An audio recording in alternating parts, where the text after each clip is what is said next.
야고보서 3장 2절부터 12절까지 말씀이요. 좀 긴데요. 한번 같이 읽도록 하겠습니다.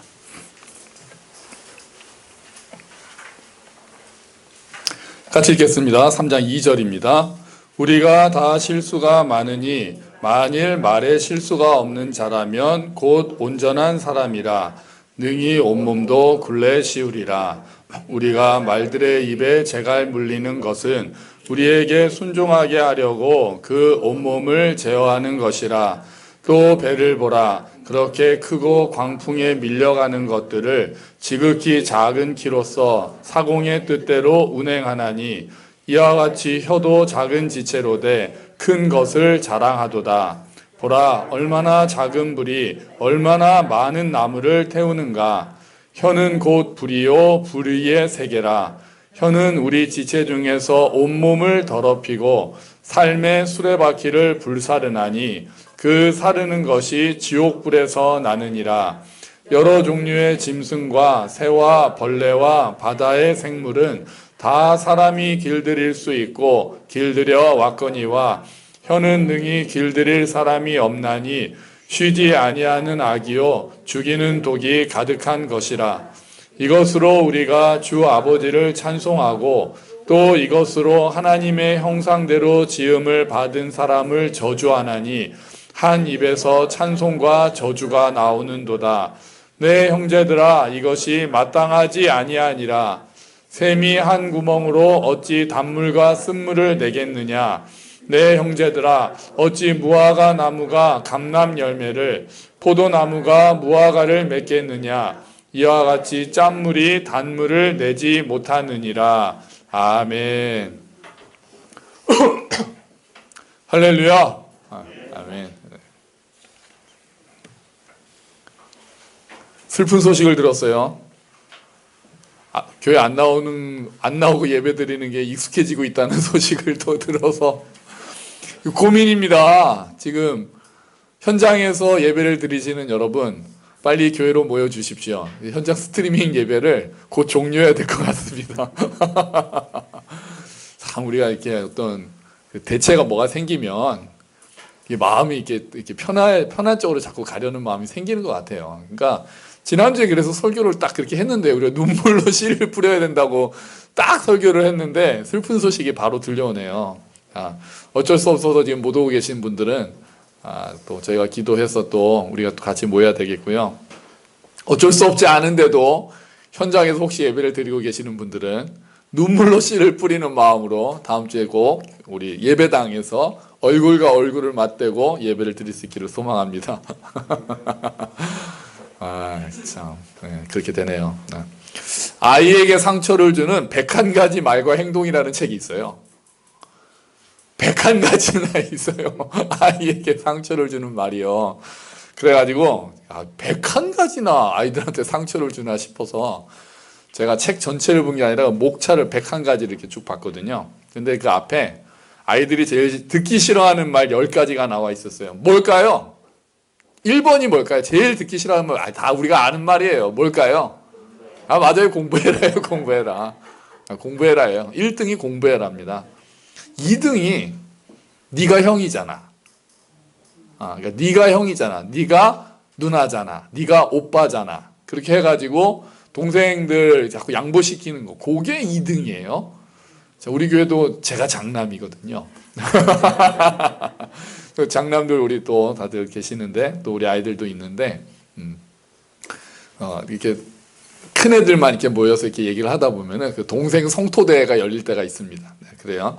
자, 세 번째가 커서 뭐 될래? 커서 뭐 될래? 네 번째가 너 왜 맨날 그 모양이냐? 이런 말 상처 받을 만해요, 그죠? 다섯 번째가 한 번만 더 그래봐. 한 번만 더 그래봐. 여섯 번째 재밌습니다. 옆집에는 이번에 1등 했다던데? 상처받을 만해요. 일곱 번째가 이거 남자들보다 우리 여자 자매들이 많이 쓰는 말이에요. 내가 못 살아. 내가 못 살아. 여덟 번째는 아빠들이 오히려 어디서 말대꾸야. 어디서 말대꾸야. 아홉 번째는 왜 그렇게 버릇없이 굴어. 열 번째가 좀 독특합니다. 너 왜 맨날 돈 타령이야? 이게 열 번째가 아이들에게 상처를 주는 말이래요. 기타 있습니다. 기타. 오빠는 남자잖아. 이거 조심해야 됩니다. 이거 그 성차별까지 돼서 오빠는 남자잖아. 그래서 이렇게 남자들한테 또 뭔가 이렇게 그 딸들보다 아들들한테 뭐 더 해주는 것도 상처가 많이 되고요. 공부 잘하면 해달라는 거 다 해줄게. 그게 얼마짜린데 잃어버려. 뭐 이런 말들이 있더라고요. 근데 책을 보면서 좀 솔직히 억울하기도 했어요. 아이들만 상처받습니까? 뭐 부모는 상처 안 받는 줄 아세요, 얘들아? 제가 부모가 상처받는 101가지 책을 쓸까 하다가 제 부모님이 계셔서 못 쓰겠어요. 그런 책 쓰면은 또 제가 또 저희 부모님이 계시니까 그런 책은 또 저희 부모님이 쓰시면은 제가 또 이렇게 할 말이 없잖아요. 드릴 말씀이 없고. 그래서 안 되겠구나. 그리고 이제 못 썼습니다. 못 썼고. 어쨌든 이렇게 말로 인해서 상처를 주고받는 경우가 많죠. 이게 뭐 부모 자식 간의 문제겠습니까? 부부 간에도 마찬가지고 또 교회에서도 마찬가지고 말 때문에 상처를 주고받는 일들이 너무나도 많습니다. 그래서 성경에서는 혀를 굉장히 중요하게 생각합니다. 마침 어제 아침 묵상도 혀에 대한 묵상이었거든요. 근데 딱 제가 설교를 준비했는데 마침 딱 혀에 대한 이야기가 나와서요.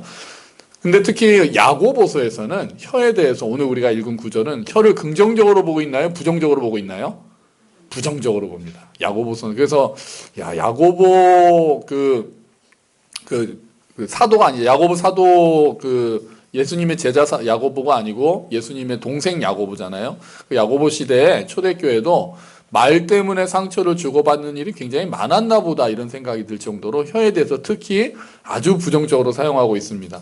자, 2절에 보면은요. 2절에 보면은 우리가 다 실수가 많으니 만일 말에 실수가 없는 자라면 곧 온전한 사람이라 능히 온몸도 굴레 씌우리라 이렇게 이야기를 합니다. 자, 모두 말에 우리가 실수가 일단 많다. 실수가 일단 많다는 거 인정하고 들어가죠. 우리 다 죄인이고 우린 다 부족하고 연약하고 사실 다 미성숙하잖아요. 그러니까 실수가 많은데 특별히 어디에 실수가 많냐면은 말에 실수가 많다는 거예요. 말 실수가. 그래서 만일 말에 실수가 없으면 여기서 온전하다는 건 성숙하다는 의미겠죠.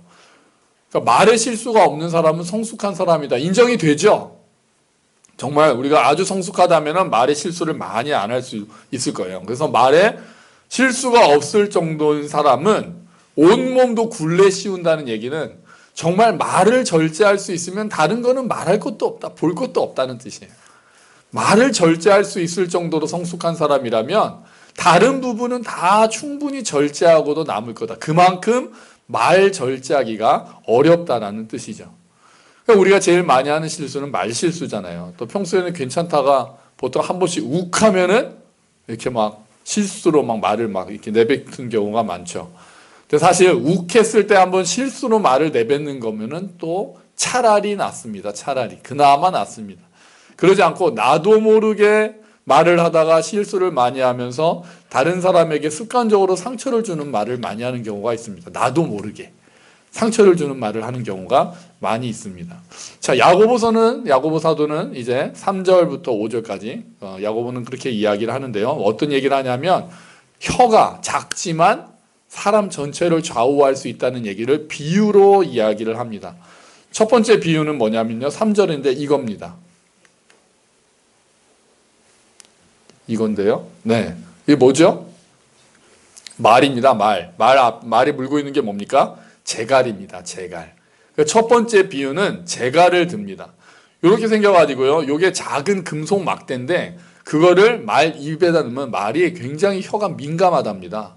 그래서 재갈을 이렇게 물고 있으면 그 재갈을 어떻게 당기고 어떻게 밀고 그렇게 하는 거를 통해서 말이 온몸이 움직인다는 거예요. 너무 민감하기 때문에. 재갈로 하는 거예요. 그래서 이렇게 자극을 줘서 말을 멈추기도 하고 방향을 바꾸기도 하면서 기수의 뜻대로 움직이도록 하는 거죠. 두 번째 비유는 뭡니까? 이겁니다. 키입니다. 키. 네. 배의 방향을 바꾸는 데 사용하는 그런 키죠. 자동차로 말하면 뭐라고 볼 수 있죠? 핸들이라고 볼 수 있습니다. 운전대라고 볼 수 있습니다. 세 번째 비유는 뭡니까? 불씨입니다. 작은 비유, 불씨.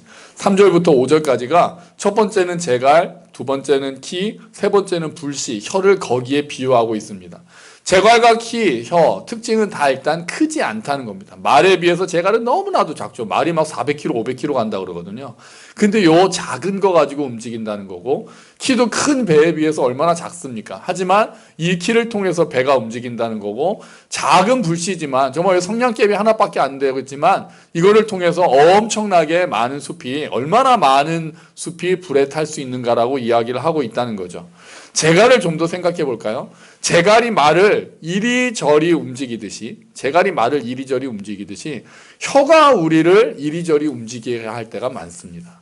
특히 어떤 때는 내가 내뱉은 말이 나를 움직일 때가 있습니다. 말을 내뱉었으니까 그 말을 그대로 해야 되는 경우들도 있고 그 말이 사라지지가 않는다는 게 문제죠.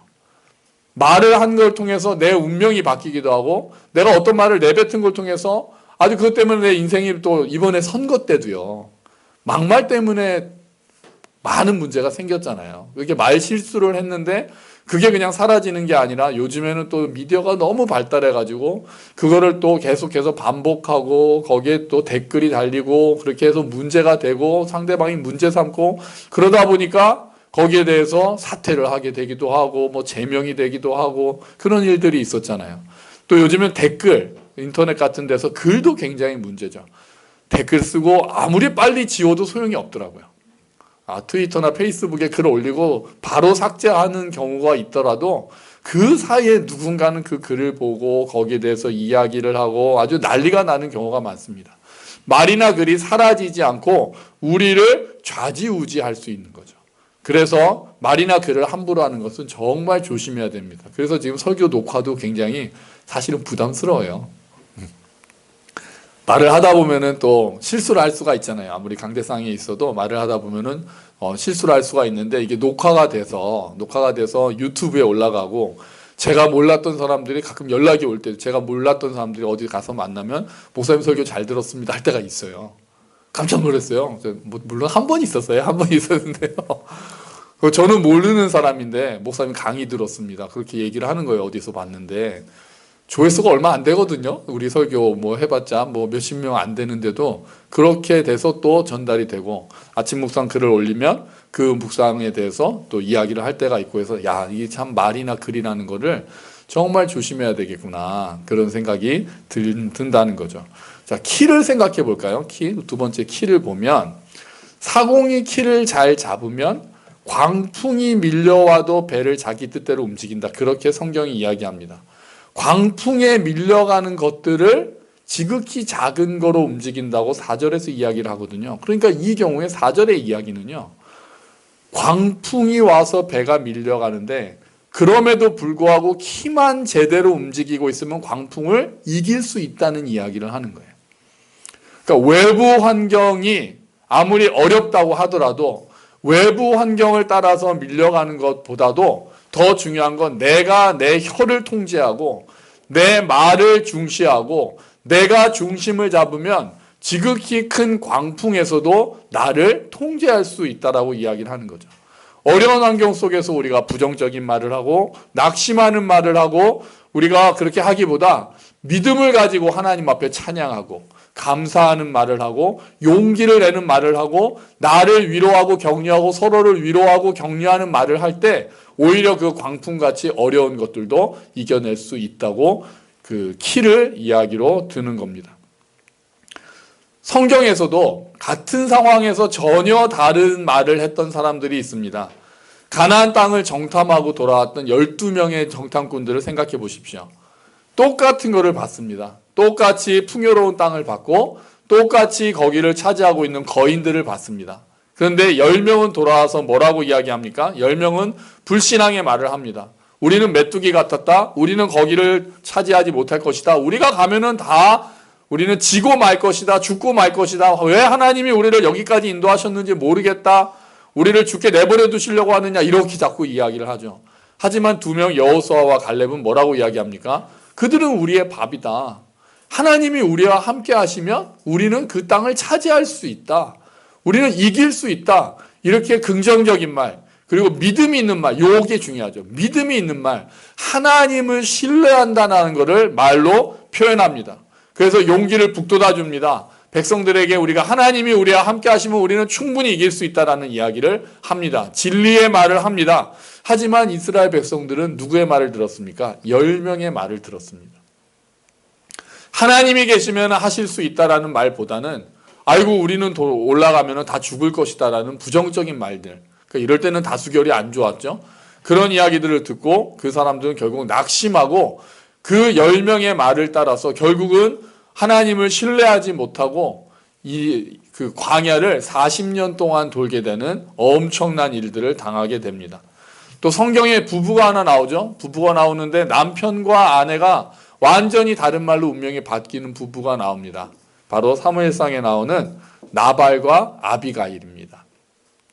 자, 이야기 다윗이 광야에 있을 때 그 동네에 나발이라는 사람이 있었습니다. 나발이라는 사람이 그 소나 양을 치고 워낙 이렇게 부자였는데요. 그 나발이 양떼를 이렇게 나발의 그 목동들이 양을 치면은 다윗의 부하들이 지켜주고 맹수로부터 지켜주고 도적대로부터 지켜주는 일들을 했단 말이죠. 근데 그 나발이 양털을 깎는 날이 와서 잔치를 열 때가 되니까 다윗이 부하들을 보냅니다. 부하들을 보내서 가서 먹을 거를 좀 얻어와라 그렇게 합니다. 그랬는데 부하들이 가서 이야기를 했더니 나발이 이렇게 이야기를 하죠. 나발이 그냥 못 주겠다라고 거절만 하는 게 아니라 요즘에 주인한테서 도망 나온 종놈들이 좀 있다고 하는데 내가 알지도 못하는 놈들한테 어떻게 이 음식을 주겠느냐라고 그들을 모욕합니다. 말로 모욕을 합니다.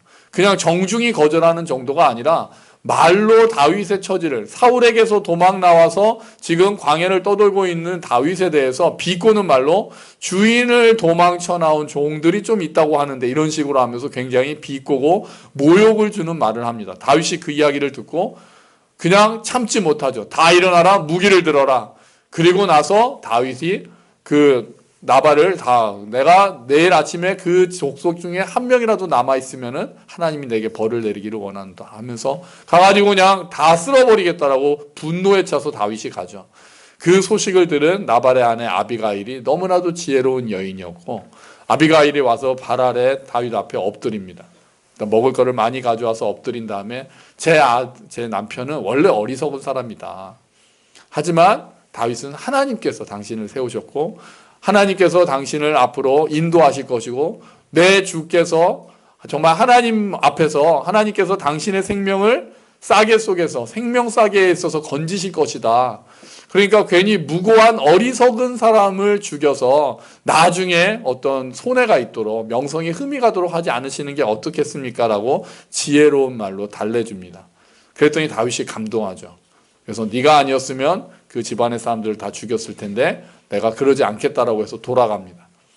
그러니까 나발과 아비가일이 그 말을 어떻게 하느냐에 따라서 운명을 바꿨죠. 운명을 바꿨고 아비가일이 지혜로운 말로 다윗의 노를 일으켜서 집안을 살린 경우로 나와 있습니다.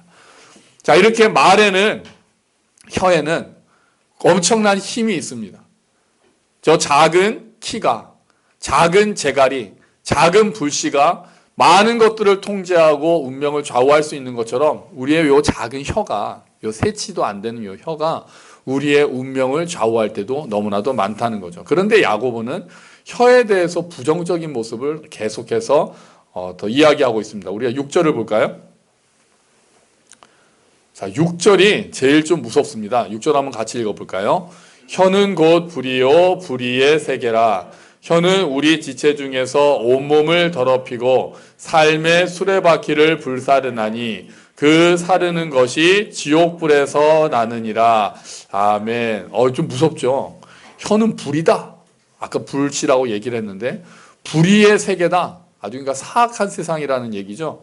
그래가지고 뭐라고 합니까? 악한 세상과 같아서 온몸을 더럽힌다. 더럽히는 말이 어떤 거예요? 어떤 말들이 우리의 몸을 더럽힙니까? 거짓말, 더러운 욕. 그래서 아이들이 어릴 때 좀 나쁜 말 쓰면은 예쁜 말 꼭 이렇게 얘기하더라고요. 예쁜 말 쓰라고 이렇게 얘기를 하더라고요. 예쁜 입 이렇게 얘기하는데 맞습니다. 그런 것들이 우리의 몸을 더럽히는 거죠. 모함하는 말, 비난하는 말. 말을 청산유수처럼 잘하더라도 그 말이 다른 사람을 비난하고 정죄하고 모함하고 있다면 그 말은 우리의 온몸을 더럽히는 말과 같습니다. 혀는 불이라고 또 이야기합니다. 혀가 불인데 뭐를 태운다고 합니까? 삶의 수레바퀴를 태운다고 합니다. 이런 비유를 썼어요. 삶의 수레바퀴를 불사른다. 그러니까 인생 전체를 다 불살라 버릴 수가 있다는 거죠. 아까 나발처럼 그 말을 잘못함으로 인해서 자기의 인생을 하마터면 그냥 그 집안 전체를 몰살시킬 수 있었다는 겁니다. 그 혀 때문에 지옥불이 세상을 불타게 만든다고 합니다. 지옥불에서 난다고 해요. 혀 때문에, 잘못된 말 때문에 인생이 망가지고 관계가 망가지고 세상 전체가 불타오르기까지 한다는 겁니다. 생각해보면 인류의 타락도 뭐에서 시작됐습니까?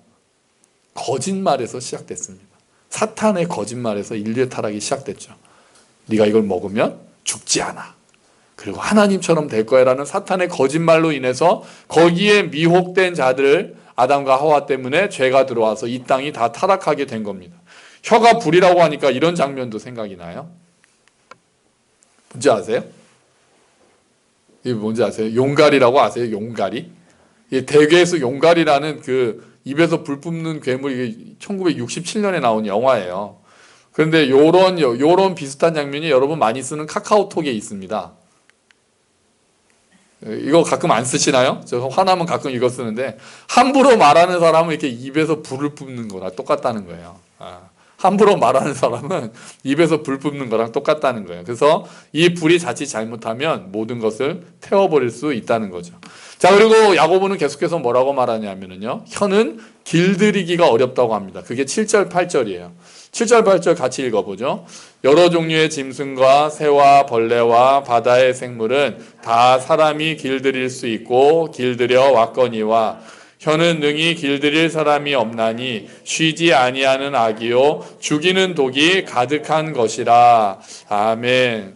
모든 것들은 다 길들일 수 있다. 우리가 사자도 길들여가지고 그 서커스 하잖아요. 돌고래 쇼도 하잖아요. 뭐 물개 쇼도 하고 원숭이 쇼도 다 하잖아요. 그리고 집에서 또 그 강아지도 길들이잖아요. 그런데 혀는 길들일 수가 없다. 아까 2절에서 말의 실수가 없으면 온전한 사람이라고 한 것처럼 혀는 통제가 잘 되지 않는다는 거예요. 그래서 결국 야고보는 뭐라고 합니까? 혀는 쉬지 않는 악이고 죽이는 독이 가득하다라고 얘기하고 있어요. 정말 부정적으로 보고 있죠.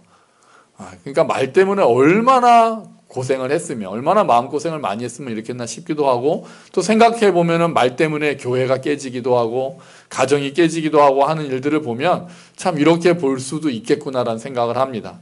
그렇기 때문에 말은 느리게 하는 게 좋습니다. 말은 느리게 하는 게 좋습니다. 우리 주보에 볼까요? 주보에 보면 야고보서 1장 19절 말씀이 있습니다. 야고보서 1장 19절 말씀 같이 읽어볼까요? 나의 사랑하는 형제 여러분, 여러분이 알아두어야 할 일이 있습니다. 누구든지 듣기는 빨리 하고 말하기는 더디 하십시오. 또 여간에서는 화를 내지 마십시오. 아멘. 듣기는 빨리 하고 말하기는 어떻게 하라고요? 더디하라라고 얘기하는 거죠. 그러니까 말을 더디하라는 얘기가 말을 천천히 느릿느릿하라는 게 아니죠. 반응을 좀 천천히 하라는 거죠. 반응을.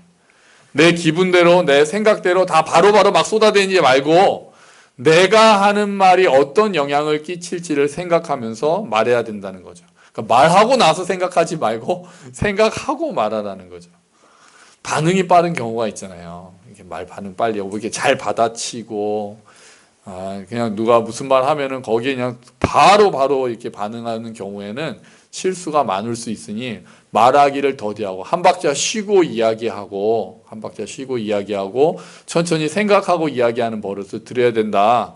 또 웬만해서는 공동번역이 번역을 재밌게 잘했어요. 여간에서는 화를 내지 말라고까지 이야기를 합니다. 아예 말을 적게 하는 방법이 사실은 더 좋은 방법일 것입니다. 이 참 말 적게 한다는 게 저 같은 경우도 굉장히 말이 많은 스타일이어서 이게 계속 마음에 걸리는 말씀입니다. 실수를 줄이는 방법이긴 한데요. 잠언 10장 19절 말씀 우리 주보에 있죠. 잠언 10장 19절 말씀 같이 읽어볼까요? 말이 많으면 허물을 면하기 어려우나 그 입술을 제어하는 자는 지혜가 있느니라. 아멘. 아멘. 말이 많으면 허물을 면하기 어렵다. 말이 많으면 허물을 면하기 어렵다. 입술을 제어하는 자는 지혜가 있다. 아까 말에 실수가 없으면 온전한 사람이라는 말씀과 연결이 되죠?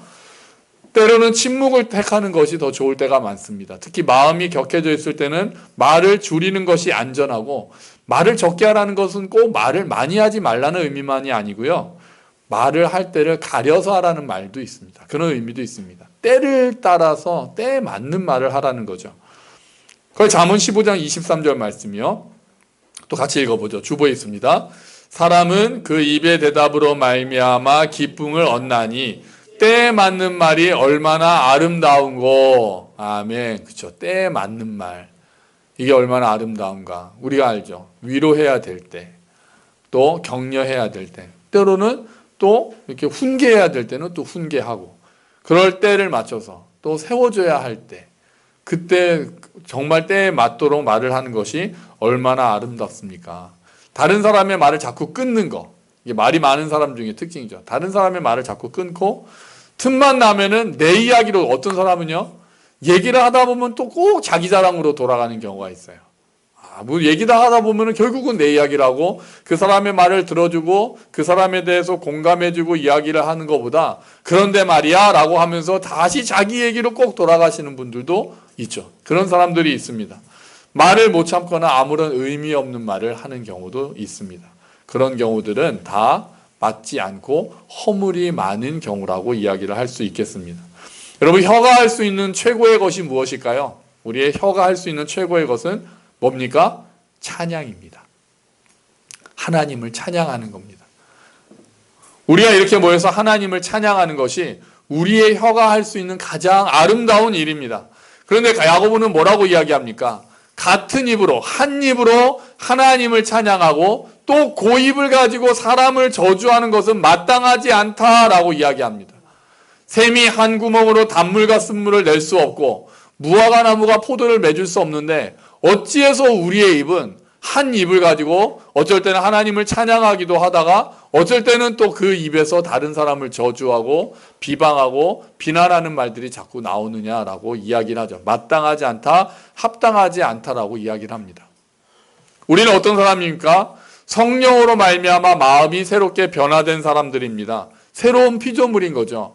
그러니까 예수님을 주와 구세주로 섬긴다고 하면서 우리의 입에서 저주하는 말, 악독한 말, 험담하는 말이 자꾸 나온다면 우리가 거듭나지 못했을 수도 있고요. 아니면 거듭나긴 했지만 아직 신앙이 너무나도 어린 사람이라고 이야기할 수 있습니다. 야고보서 1장 26절 한번 다시 볼까요? 주보에 있습니다. 같이 읽어보죠. 스스로 자신이 경건하다고 생각하면서 말을 함부로 하는 사람은 자신을 속이고 있는 것입니다. 그의 경건은 아무 가치도 없습니다. 아멘. 스스로 자신이 경건하다고 생각하면서, 자기가 나는 믿음이 좋아, 그 교회 오래 다녔어, 이 정도면은 조금 믿음이 좀 잘한 것 같아라고, 나는 경건해라고 생각하면서 말을 함부로 하는 사람, 기도도 많이 하고 찬송도 많이 하고 성경 공부도 많이 하고 예배도 빠지지 않는데 말을 함부로 하는 사람. 이런 사람은 뭐라고 합니까? 스스로 자신을 속이고 있는 거예요. 자기가 신앙이 어느 정도 된 것처럼, 경건한처럼 착각하고 있는 거다. 그의 경건은 아무런 가치가 없다라고 이야기를 합니다. 무서운 말 아닙니까? 우리가 막 성경 열심히 보고, 우리가 아침 묵상 열심히 하고 예배 나오는 것도 사모하고 나와서 찬양하고 기도하는데도 우리가 말을 함부로 한다면 그 사람의 경건이 가치가 없다라고까지 성경은 아주 그냥 정확하게 찔러서 이야기를 하니 우리의 마음이 안 찔릴 수가 없는 거죠. 우리가 그런 일들이 얼마나 많습니까? 우리가 그런 일들이 얼마나 많습니까? 말로 실수하고 말로 상처 주고 하는 일들이 얼마나 많습니까? 게리 체프먼의 5가지 사랑의 언어라는 책이 있어요. 교회도 있습니다. 그 사람이 주장하는 건 사랑의 언어가 사람마다 다르다는 거거든요. 사랑의 언어가. 사랑을 받는다고 느끼는 방식이 다르다는 건데요. 5가지로 이야기하죠. 어떤 사람은 인정받는 말을 들을 때 내가 사랑을 받는구나 라고 느끼고, 어떤 사람은 함께하는 시간을 가질 때 내가 사랑받고 있어 라고 느끼고, 어떤 사람은 선물 받을 때 내가 사랑받고 있어라고 느끼고, 어떤 사람은 봉사를 받을 때 내가 사랑받고 있구나라고 느낀다고 한다는 거죠. 여러분은 어떤 경우에 가장 사랑받는다고 느끼세요? 이렇게 제가 이 책을 가지고 여쭤보면은 대답은 다 똑같습니다. 선물 받을 때라고 이야기를 합니다. 근데 사실은 조금 다 차이가 있겠죠. 근데 첫 번째가 인정받을 때, 인정받는 말을 들을 때 사랑받는다고 느낀다고 하는데, 저는 이거는 다른 네 가지랑은 좀 그 차원이 다르다고 생각을 합니다. 그거는 기본 베이스로 깔아놔야 되는 것 같아요. 인정받지 못하면서 선물 받는다고, 사랑받는다고 느끼겠습니까? 인정받는 말을 듣지 않고 맨날 타박 들으면서 함께 있는 시간이 많아진다고 내가 사랑받는구나라고 느끼겠습니까? 인정받지 못하면서 봉사해준다고 하면 뭐 내가 사랑받는다고 느끼겠습니까? 인정받는 말은 기본적으로 모든 사람들이 사랑받고 싶어하고 인정받고 싶어하기 때문에 그 말을 듣고 하는 것이 굉장히 중요하다는 거죠. 부부간에 뿐만 아니라 부모와 자녀 사이에도 마찬가지고 모든 사람들과의 관계에서도 마찬가지라는 거죠. 인정받는 말이라는 항목에서 저자가 이야기하는 것들이 첫 번째가 칭찬하는 말입니다. 칭찬하는 말이에요.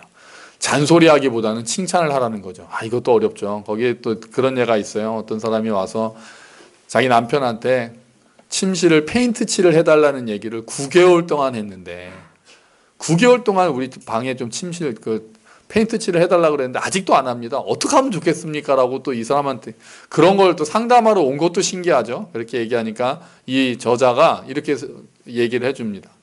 9개월 동안 얘기했습니까? 9개월 동안 얘기를 했습니까? 그러면 지금부터는 그 말 다시는 하지 말고 칭찬만 하라고 이야기를 합니다. 다른 일, 사소한 일, 뭐 쓰레기를 버려주면 쓰레기 버려줘서 고마워요. 뭐만 좀 하면 그렇게 해줘서 고마워요. 월급 가져오면 아이고 좀 열심히 힘들게 돈 벌어 와서 고마워요. 계속 고맙다라고 칭찬하는 말만 하라고 합니다.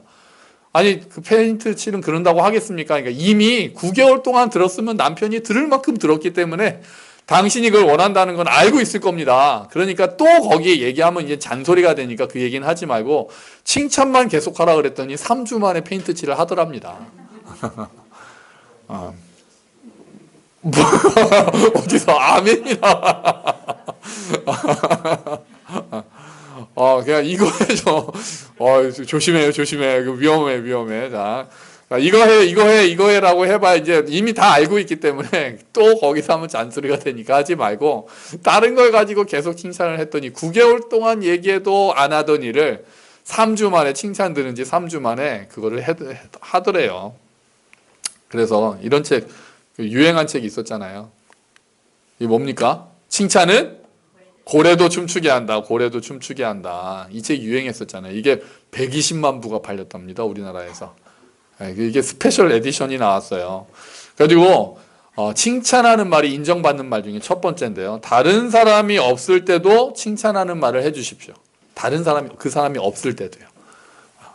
그게 좀 좋습니다. 이게 제가 이제 목사이다 보면 저는 이제 다른 교회에서 사역을 하고 그러면 이렇게 와서 다른 분 험담을 하는 경우를 듣는 경우가 참 많습니다.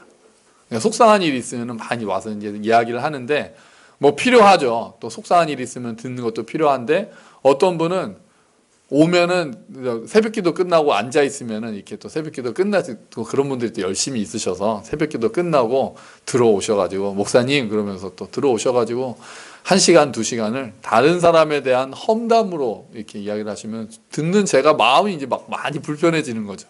다 이제 저도 아는 다 그런 분들이잖아요. 그러니까 다른 사람이 없을 때도 와서 다른 사람 칭찬하는 말들을 좀 많이 해줬으면 좋겠어요. 다른 사람들은 없어도 그런데 있는 데서 좀 서로 좀 칭찬해 주십시오. 그래서 우리가 뒷담화만 하지 않아도 성인이라고 하는데 앞담화도 우리가 생각보다 많이 하더라고요. 같이 모여 있을 때, 특히 이거는 부부가 같이 모여 있거나 할 때 이렇게 좀 이렇게 아슬아슬할 때가 있어요.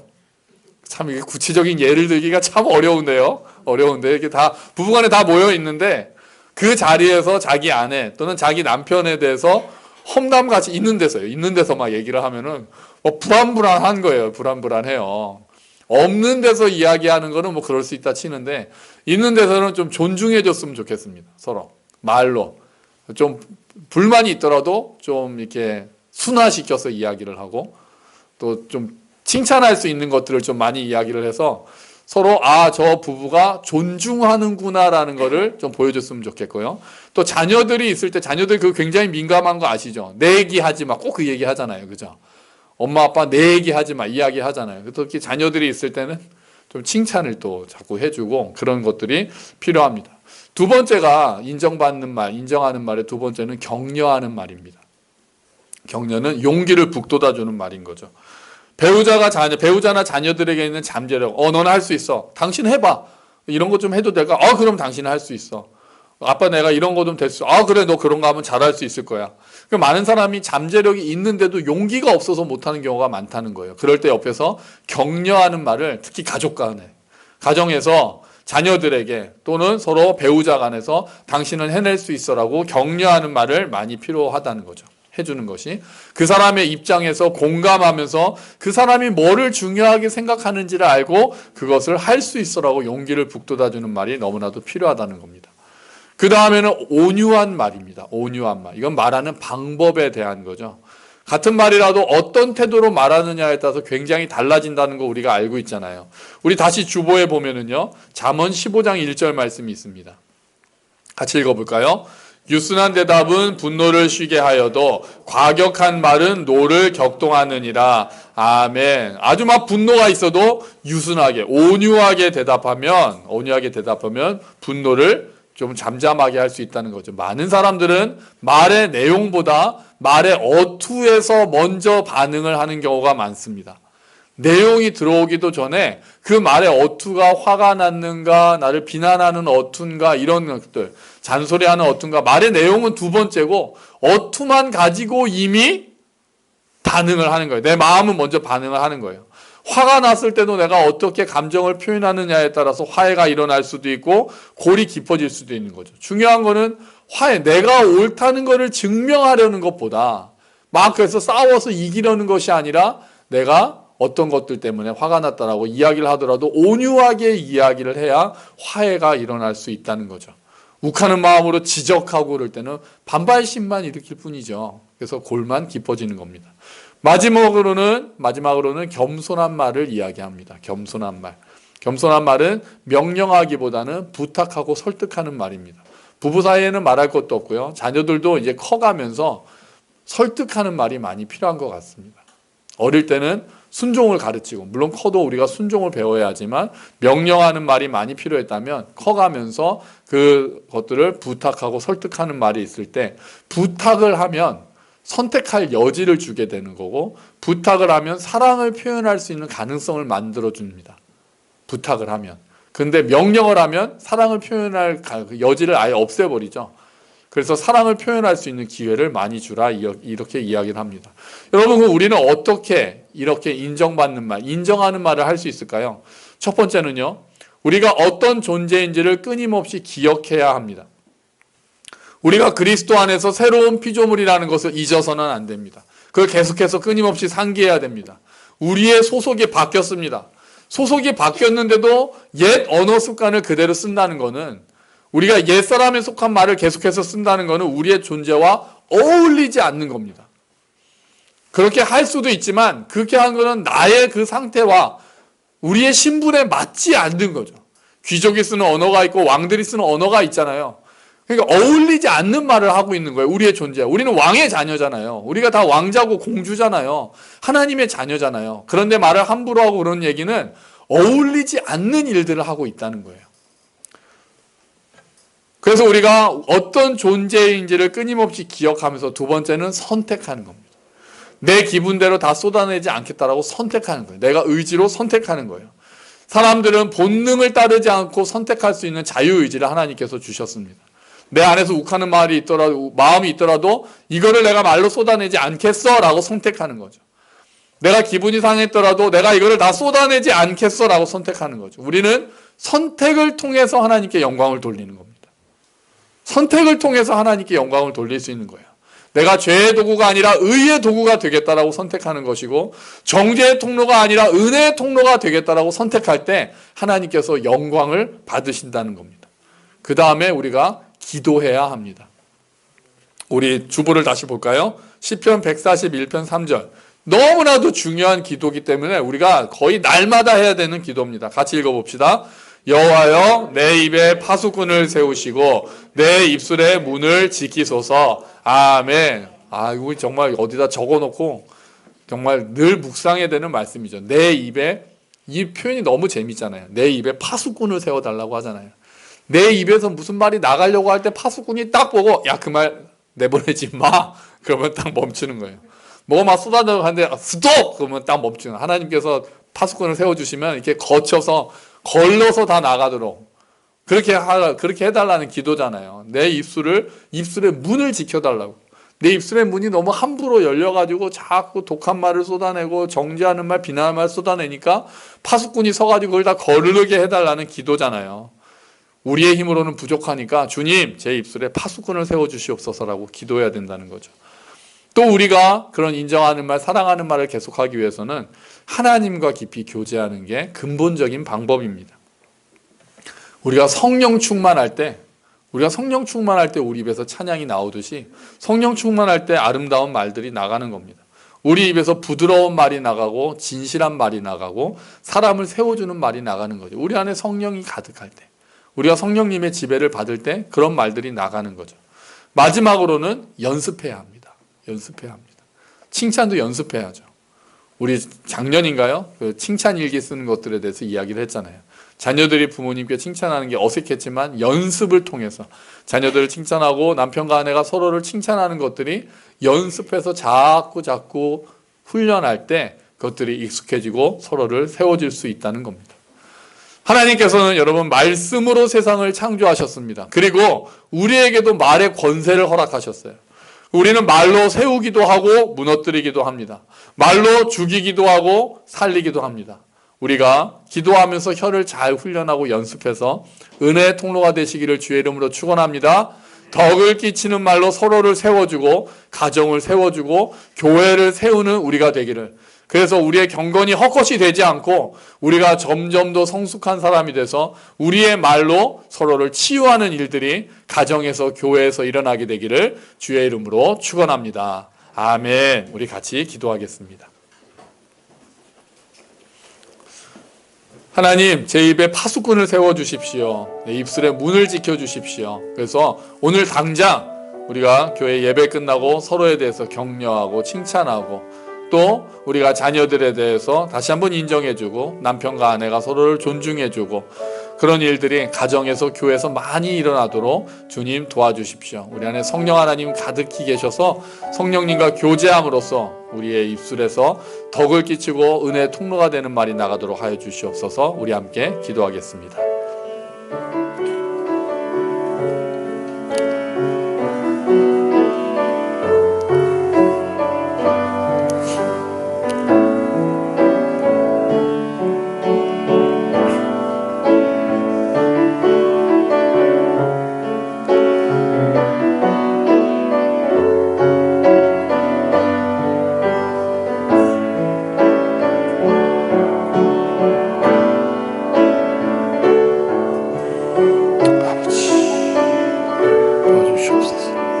입술에 파수꾼을 세워주시옵소서.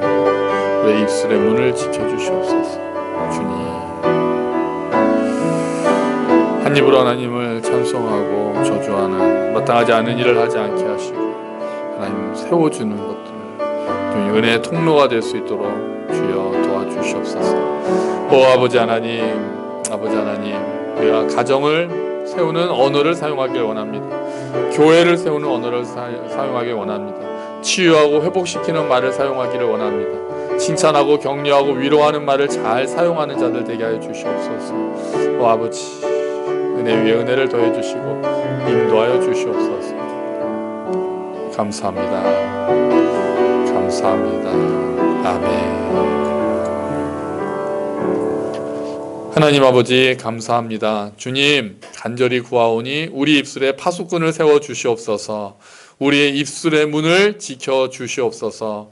그래서 주님, 우리가 성숙하지 못하게 우리가 말로 사람들을 상처 주고 사람들을 넘어뜨리고 비난하기보다는 하나님, 우리가 온유한 말로, 겸손한 말로, 사랑하고 인정하는 말로 칭찬할 수 있고 격려할 수 있어서 은혜의 통로가 될 수 있도록 주님 도와주시옵소서.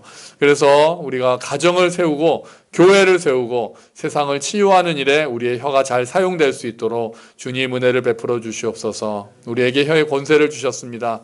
말로 할 수 있는 큰 일들이 있습니다. 그 말로 작은 혀 때문에 상처를 주기도 하고 그 말로 인해서 사람들을 세우기도 합니다. 주님, 우리가 성령 충만하게 하셔서 우리 입에서 찬송이 가득하게 하시고 아름다운 말이 가득하게 하셔서 하나님께 영광 돌리는 삶이 될 수 있도록 은혜를 베풀어 주시옵소서. 감사합니다. 주님, 예수 그리스도의 이름으로 기도합니다. 아멘. 다 함께 자리에서 일어서셔서 주기도문 찬송